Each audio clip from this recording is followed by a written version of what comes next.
Hi, this is Steve, and I want to welcome you back to the Tech Leader Talk podcast. Are you ready to unlock the power of visual communication in your life and your business? Well, that's what I'm talking about today with my guest, Todd Cherches, who's the CEO and co-founder of Big Blue Gumball, which is an innovative leadership development and executive coaching firm. Todd is an adjunct professor of leadership at New York University, and he's also a lecturer on leadership at Columbia University. And today, Todd and I are going to discuss the field of visual leadership. Todd is the author of a book on the subject titled Visual Leadership, Leveraging the Power of Visual Thinking in Leadership and in Life. And Todd's going to talk about the meaning of visual leadership. If you haven't heard of this, he'll give us his definition. And he's going to talk about why it's important for company leaders and the importance of it in your own personal life. He shares some success stories of people that he's helped with visual leadership techniques, and talks about a TED Talk that he did on the topic of an example of where he kind of first maybe found visual leadership by accident, but he was in a position where he had to lead visually because of some language barriers. So it's an interesting story. Todd's been quoted as saying, everyone thinks visually. And during his conversation, our conversation, he's going to talk about what he means by that statement. So I know you're going to get some value from this conversation. I loved it and I learned a lot. And you're going to get some great tips and insights for how you can implement visual leadership in your own life and in your business. So let's get to the interview with Todd. Hey, Todd, thanks for joining me on the podcast today. Great being with you, Steve. Nice to be here. So I've really been looking forward to this interview, as I've told you, and the audience will learn. I think visually, it helps me with a lot of the work that I do to not just see lines of code or a written description. I need to see pictures of it, or either in my mind or on a whiteboard or something. So I'm looking forward to this, to learning for my own benefit. And I've read through part of your book. I want to get through the rest of it, but looking forward to this. It's going to be fun. So tell me a little bit about how did you get, everybody wants to know the backstory or the journey.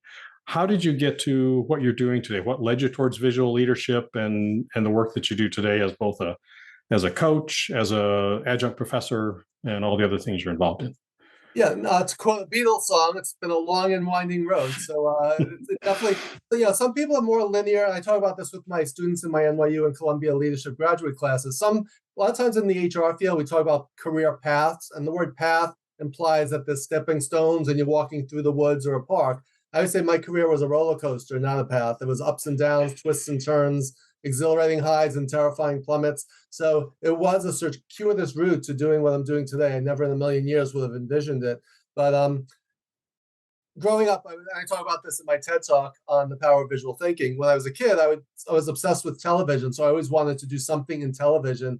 So that's where my career started. I got my master's degree in communication. I worked for Ogilvy and Mather Advertising in the TV division. And then I moved out to LA and worked in Hollywood for 10 years. I worked for Michael Nesmith of the Monkees for his film production company. My students have no idea who he is, but boomers like us know who the Monkees I do. are. Yep. Yeah.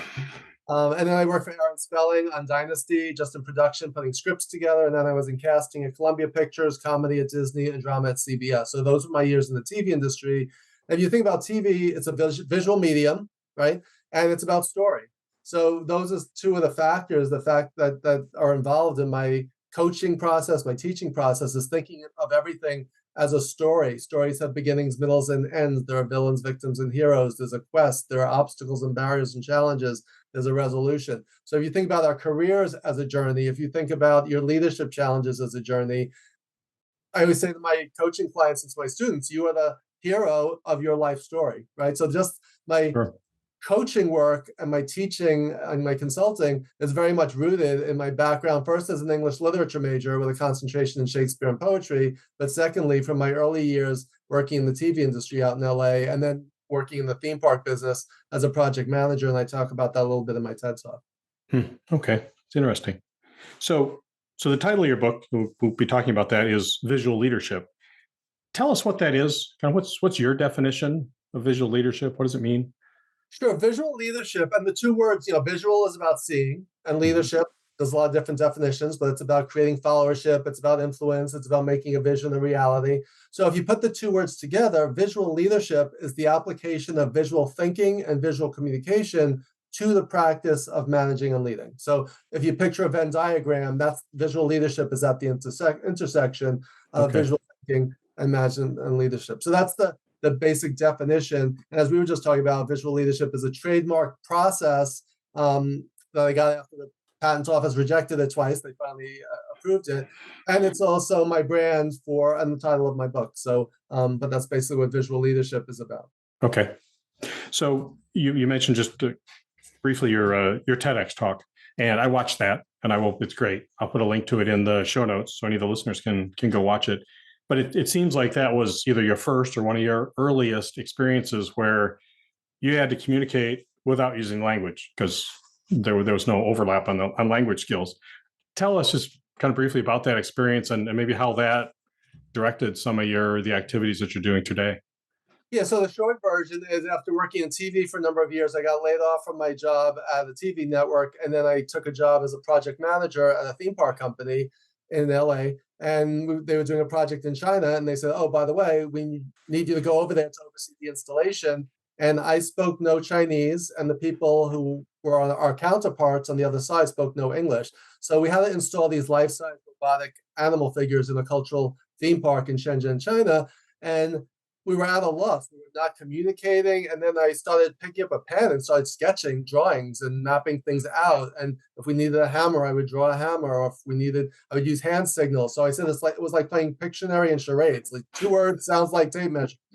So basically what I realized, it wasn't until I got back and I realized how much drawing and visuals and maps and process diagrams and how we use visuals to communicate and across language barriers. And it was really interesting. So that light bulb went off metaphorically, and we'll talk about metaphors shortly because that's a big part of my approach in my book. But that was like my origin story of the first time I ever realized that a big part of communication is not just words. And this is coming from an English literature major. It's not just about words, but it's about metaphor, storytelling, visual imagery, and using tools like drawing and pointing and nonverbals. Mm-hmm. Okay. And I know in the TED Talk, you also mentioned that was before the days of smartphones and having the universal translator in your hand. Exactly. So, Yes. Yeah. It's so a different. interesting. Even now, we do it in a different way. If you think about communicating visually, I was just watching an interesting PBS documentary about this last week. It goes back to cave drawings, right? On cave walls 40,000 years ago. Yeah. People were before written language, before the alphabet, and possibly even before spoken language, people were drawing on walls to say, here's an arrow or a fire or a bison or whatever. So visual communication is ingrained in how we think and how we communicate and how we experience the world and how we get ideas out of our heads and into other people's heads. And one of my mantras is, how do you get people to see what you're saying? And that's one of the biggest challenges that not only every business professional faces, every human being faces, is getting other people to see what we're saying. Yeah. It's great to tell the stories, but the stories need to, come to life in your mind or be able to create a vision and the correct one that you want them to have. Yeah, man, you have a vision, you have a picture in your mind of what you want the future to look like. And one of the biggest challenges of leadership is getting that idea out of and a picture out of your head and into the heads of other people, because otherwise you're not going to get what you envision, right? And the word envision has the word vision right in it. When I talk about leadership, having a leadership vision is one of the top words. So the metaphor of seeing is so central to us as humans, but also to the practice of leadership, right? It's seeing something and then making that vision into a reality. Okay. Yep. Good.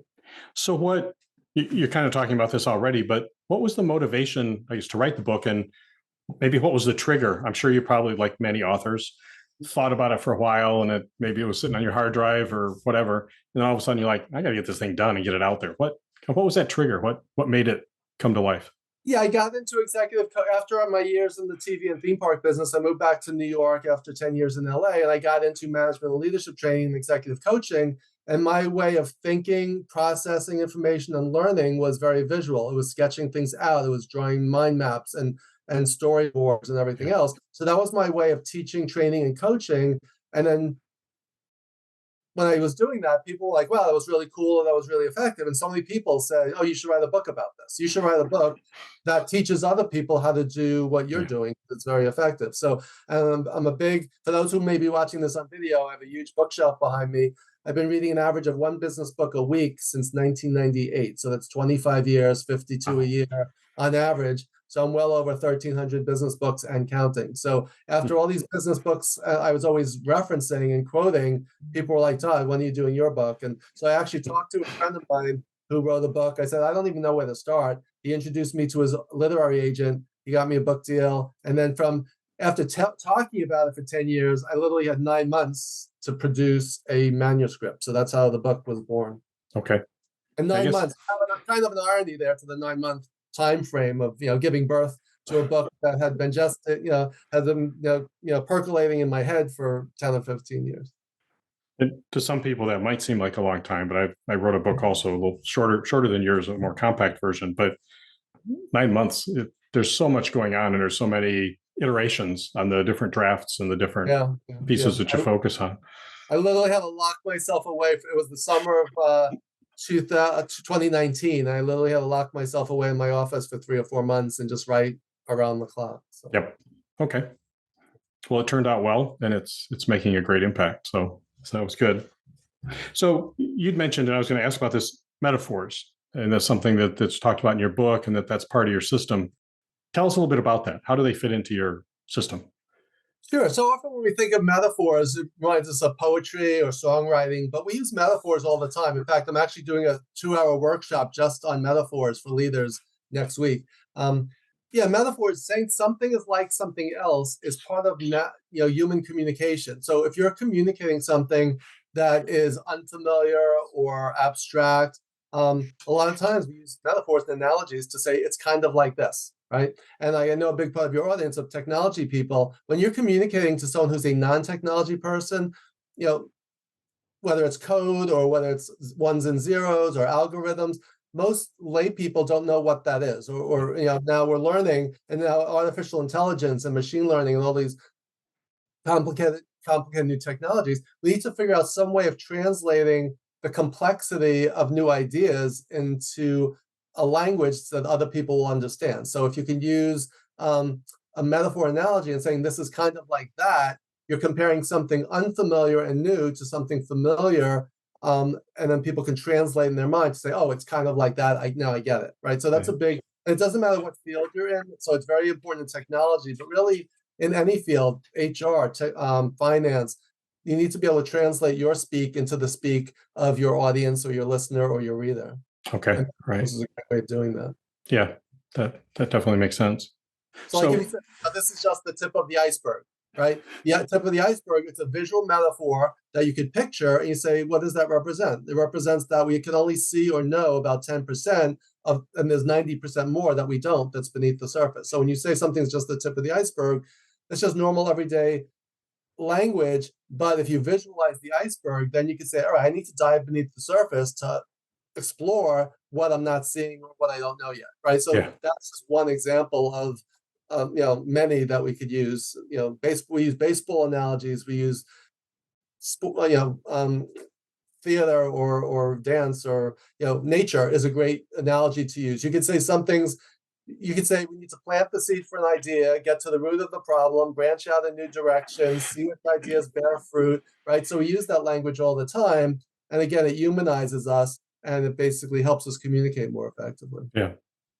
I heard somebody a month or so ago using candy bar analogies or metaphors for, it's like, if you need something really smooth or whatever, you get the Dove chocolate. If it's going to be bumpy, it's going to be rough, you get the Rocky Road or whatever. It was clever. It would have been thought through pretty well. Sounds like a sweet and tasty idea. So it was.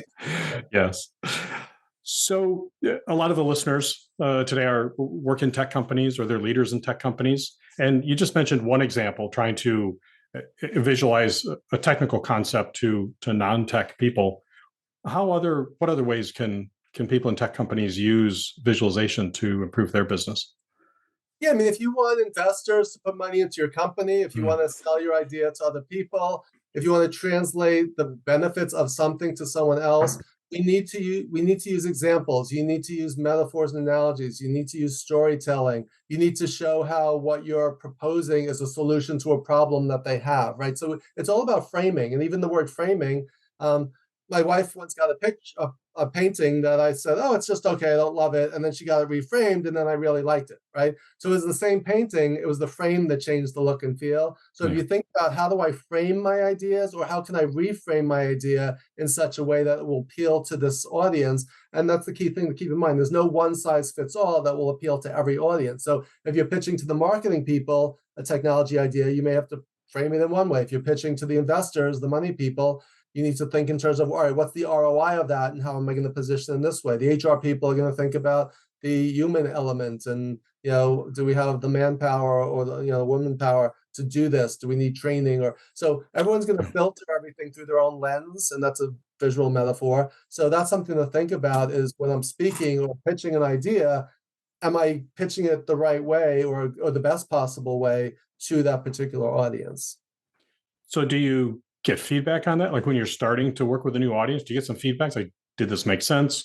Or here's 3 different metaphors. Which one kind of resonates with you? So you can kind of hone it for that group. Because if they're not you, I'm not HR, I don't know how Yeah. they operate.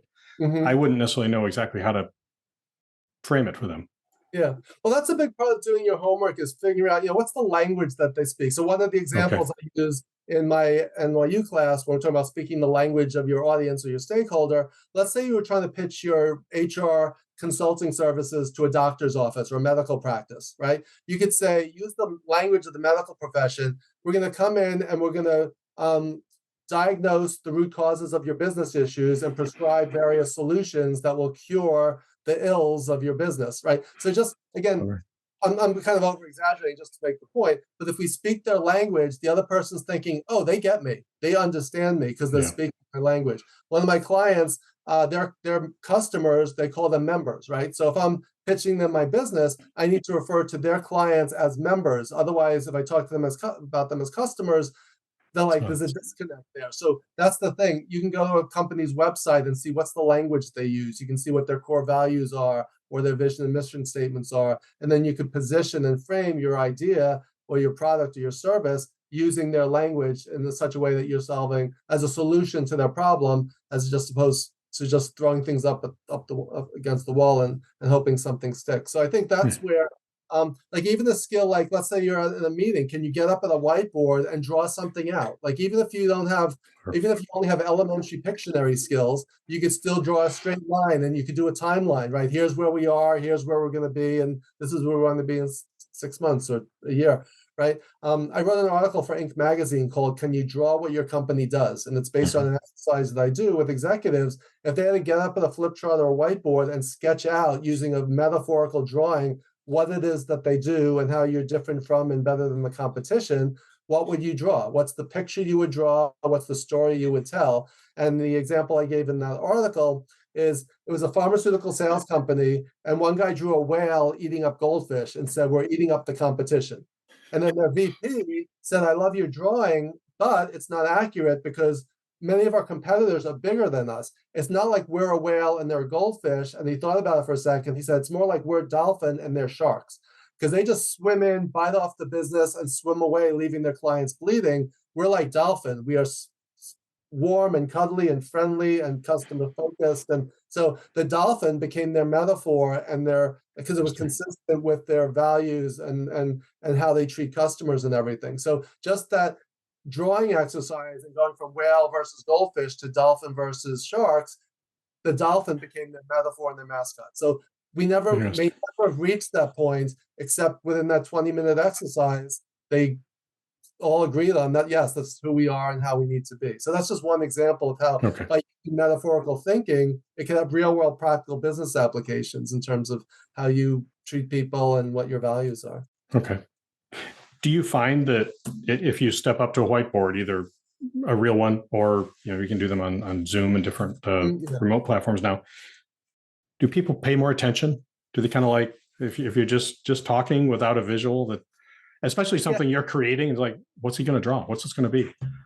Yeah, I mean, when somebody gets up and grabs a marker, there's a saying, he or she who wields the pen wields the power. If you get up and grab a marker, everyone's going to stop what they're doing and look, right? So right there, you just have this element of surprise. But like you said, there are all kinds of technologies like Miro and Mural and different whiteboarding type of technologies we can do even online. And when you do it, in my TED Talk, I talk about attention, comprehension, retention. When you use visual language or visual imagery, including drawing or props or demonstrations, it captures people's attention, it gets them to focus because now I'm looking at you. Comprehension, it increases understanding. It's like, oh, now I get what you're talking about because I can see what you're saying. And retention, the way our brains are wired, we remember visual images more than we remember text, words, numbers, etc. So attention, comprehension, retention is kind of like, and we can get into the whole brain science. There's the picture superiority effect, there's dual coding theory. There's a lot of science behind why this is true. But the most practical way is it gets people to focus, to understand, and to remember when you use these visual techniques. Okay. Those are all important things. Yes. So good. So you mentioned earlier you're an adjunct professor at NYU and Columbia. And you've been doing this for more than a decade at each school. Yes. How does your teaching there, how does that impact then your coaching abilities and the other training and the other work that you do, having to teach others? Yeah, I teach at NYU, I teach leadership in the HR master's program. And I've been doing that for 13 years. And at Columbia, I teach in the strategic communications master's program. And I also teach leadership for Broadway stage managers in the MFA theater program. So a lot of different audiences. And yet this visual approach really resonates. And for each audience, I change the examples I use. I change the stories I tell. I change the metaphors I use. So I teach people to think this way and communicate this way and to lead this way. But I also model and demonstrate it in my teaching and in my coaching and in the training that I do within companies. So what's great is it gives me a chance to practice and see what works and what sticks and what resonates, while also teaching people how to use these skills in their own businesses, in their own studies. So for example, in my classes, I tell my students, leave your laptops at home. I don't want anyone taking notes on their laptop, because studies have shown when you take notes on your laptop, it's like you're taking stenography or dictation or something, like you're a court reporter. You're just trying to write down everything the professor says. I say, leave your laptops at home, bring a pad and pens, and I want you sketching out the idea. So if I'm teaching a model like my passion skill matrix, which is in my book, I will actually have my students draw it along with me, right? As opposed to giving them the finished product. Because if you do it yourself, you're going to learn it better than if I just show you something. So it's experiential learning and interactivity, leveraging the different side of your brain to absorb the information. And then as a test, instead of having my students just regurgitate the content, I have them draw the models from memory. And that's their test of whether or not they were able to comprehend and retain that particular information, and then explain it to the class. So I use these techniques in my teaching and in my coaching and in my corporate training programs. Okay. Well, I would assume if you're teaching college students, especially at a master's level, they probably ask some rather challenging questions that make you think and maybe even rethink part of the process or adapt it. Definitely. And what's interesting is at NYU, 80% of my students are international students where English is not their first language, mainly from mainland China, Beijing and Shanghai, and also Taiwan and India. So with this mix of students, one of the things I find is that the visuals translate across language barriers, right? So if they're seeing a visual while I'm talking, it reinforces it, and it's really great because that's the feedback I get from them is they can, in a picture, that's why it speaks 1,000 words in any language, right? If I show you a diagram, you could picture it in a way that if you were just listening, you might have lost some of the language in translation. Mm-hmm. Yeah. So I've heard you say or read in one of your articles that everyone thinks visually. I guess I was always under the impression that maybe some people are visual thinkers and some are, I don't know, text thinkers or something else. But everybody have at least a portion of their thinking process involves visuals?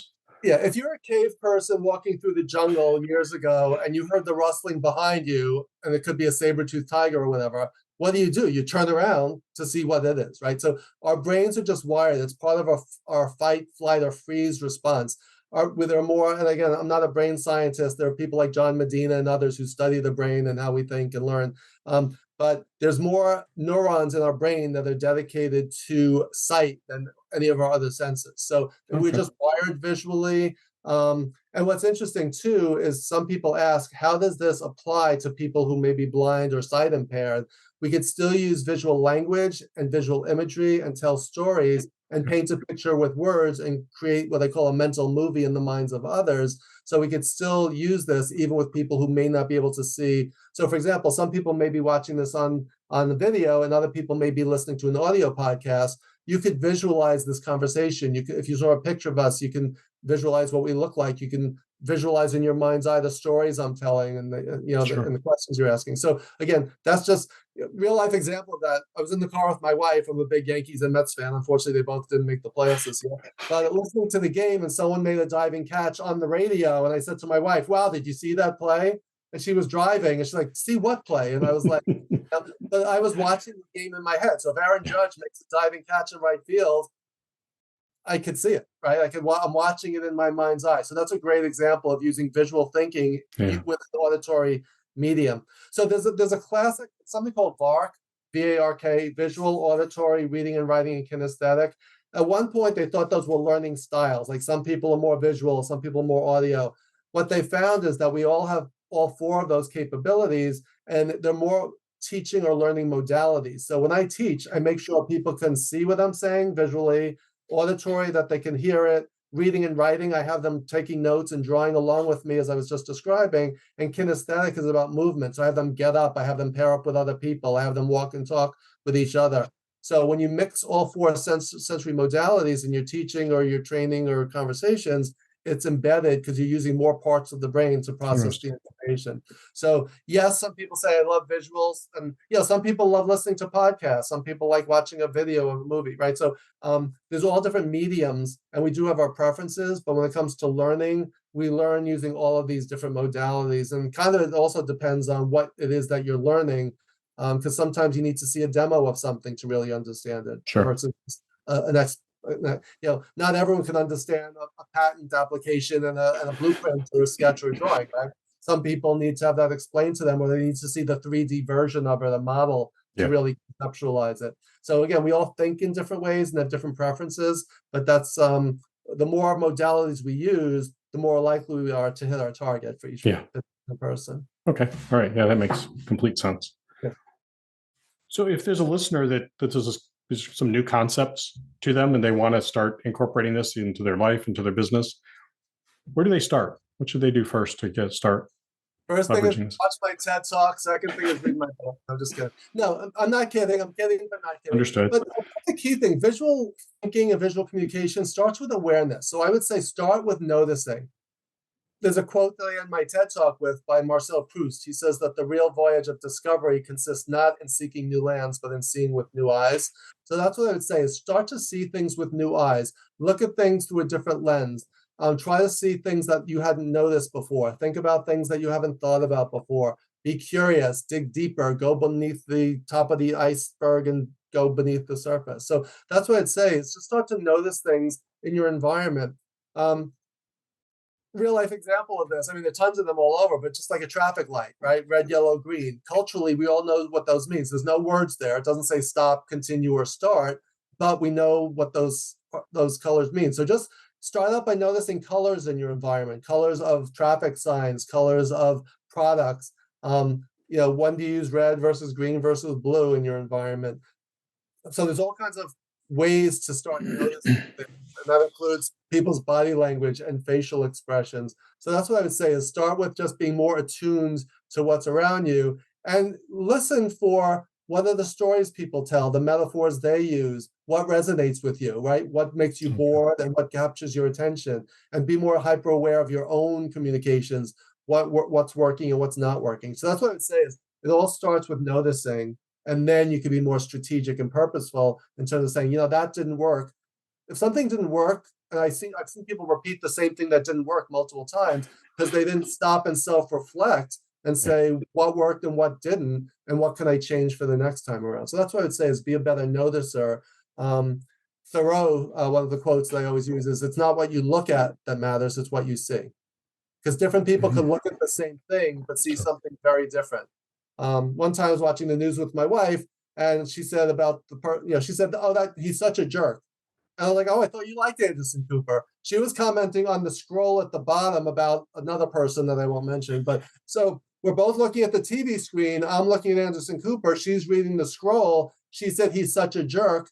We were not talking about the same thing, right? Yeah. So, yeah, we're both looking, but seeing different things. So be aware of times in your own life, in your personal life and at work, where you're looking at the same thing, but seeing different things and figure out how we can get on the same page. So that's an important takeaway. Yeah, that's interesting. That's a great exercise and enlightening. Yes. So you've mentioned you're an avid book reader. What's one or two favorite books that you've read recently that you would recommend? Yeah, so I mentioned I read one a week. So after all, they might all blend together. But I would say I'm a member of Marshall Goldsmith MG 100 Coaches, which is how I met. I have to give a shout out to Mahesh Thakor, who was one of your former guests, and people should listen to his show. And I thank Mahesh for mentioning my book on your show, which is how we ended up connecting. So that's how I met Mahesh, through Marshall Goldsmith's MG 100 Coaches. And Marshall just co-wrote his newest book. And Marshall's book, What Got You Here Won't Get You There, is a must read. That's like my coaching Bible. But his newest book is called Becoming Coachable. It's co-written with Scott Osmond and Jacqueline Lane. And there's a million books out there on how to coach people, but very few, if any, on how to be more coachable. And that's what this is about. So based on all the years of experience, because as a coach, you can only do as much as you can if someone is not coachable and receptive of your coaching, right? And this is that's in sports, it's in music, it's in any endeavor, right? You have to be coachable. And this book helps people to become more coachable. So I'm giving this and recommending it to all my coaching clients. And so if I had to pick one book right now, and it's fresh in my mind, and I just not only read it, but I'm rereading it right now because it's so valuable. Because we all want to be more coachable, but you need to be willing to be vulnerable, let your defenses down, be open to feedback, and try new things. And it's not always going to work. So sometimes we need to just kind of like let it go and be open to other people's input, and then try to do the work to improve. Otherwise, we're not going to get better. Okay, that makes sense. Yeah, that is kind of the other side of the coaching equation. It's not, the burden's not all on the coach. Exactly right. You need to meet halfway. One of the things I said to my coaching clients, the real growth happens not in our sessions, but in between our sessions. So it's just like you have a personal trainer once a week and you go to the gym, but you eat horribly and you don't work out during the week. How impactful are those? And then you're going to blame the trainer saying your training didn't work, right? Same thing with executive coaching. You get new tools, tips, and techniques, you get new insights, but then you have to try doing things differently. You have to up your game. You need to do the homework and do your reading. So that's what I always say to coaching clients is, that's where the growth happens between the sessions, even more than in the sessions. Yep. Agreed. So you're involved in a lot of different things, your coaching work, your teaching, and other trainings. What do you love most about your work or your business life today? Yeah, I mean, to use the metaphor, I love seeing the light bulb go off in my students and my clients. It's like when they realize something that they never realized before, or think about something in a new way, or they see themselves in a new light. In my NYU class, I'll ask my students in session 1, just for curiosity, show of hands, how many people here are leaders? And they don't know whether to raise their hand. And I say, by the end of tonight's session, I'm going to ask the same questions, and you're all going to be raising your hands, because tonight we're going to redefine what it means to be a leader. Because for a lot of students, you think leadership is about being the CEO or the VP or the whatever, but it's not about a title, it's about leading. And so you become a leader by being a leader, right? By acting as a leader and by leading, right? So that's what I say is like, we all have to manage and lead, even if it's just managing and leading our own lives. Then when you lead other people, and it could be as simple as giving someone some feedback or having a vision or helping someone see their own potential. Those are all acts of leadership, right? So I think that's my greatest gratification is when I help people solve problems, but also when I help them see themselves and their possibilities and their potential in a new way. That's what I find most gratifying. Yeah, I can imagine. Yeah, that'd be extremely rewarding. What's ahead for you and your work in the next year or so? Yeah, it's continuing to be an evangelist for visual leadership. It's kind of what's interesting is there's a whole visual thinking world of people who do graphic recording and visual note taking and design thinking, all that kind of stuff. Mhm. To those people, I am the leadership guy. And in the leadership world, I am the visual guy, right? Because very few leaders are talking about visual leadership. Yeah. So if you picture that Venn diagram, that's my niche and that's my brand. And that's what I'm trying to do is try to make visual people be more leaders and leaders be more visual. And by doing that, people see new things in new ways and they see new possibilities. So continue to do management leadership training. I do a lot of team building offsites where I bring people together. One of my mottos is that team bonding needs to come before team building, and you need to connect to each other if you want to work better with each other. So I help people break down those barriers and walls and silos to become a more high-performing, cohesive team. And then my executive coaching, working with business leaders to help them use these tools, but also to manage and lead. Because the biggest challenge right now is this whole hybrid world versus work from home versus return to office. So all the rules have changed since the pandemic, and no one could figure them out. So my biggest job is to help people navigate the new realities of today's working world. Okay. Well, that should definitely keep you busy for at least a year or more. Yes. Okay. That sounds exciting. Yeah. Well, thank you for your time today. This was fantastic. I got a lot out of it, and so glad we had a chance to have this conversation. I'm sure some of the listeners are going to want to learn more. I'll have a link to your book in the show notes, as well as the book that you recommended, as well as your TEDx talk. But if people want to reach out to you with questions or to learn more about what you do, what's the best way to contact you?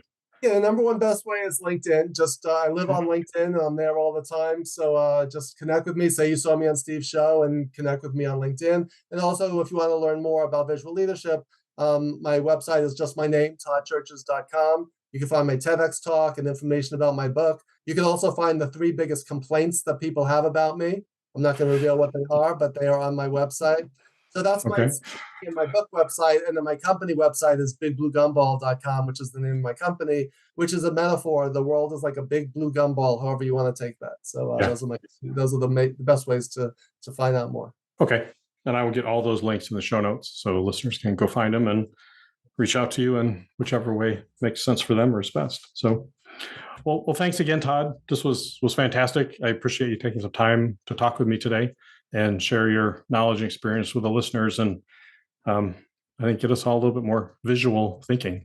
Let's get visual. It's like an Olivia Newton-John song. Let's get visual. I'm not going to start singing, but that's okay. That may be a generational issue too. Yeah. But Thanks, okay. Thanks, Todd.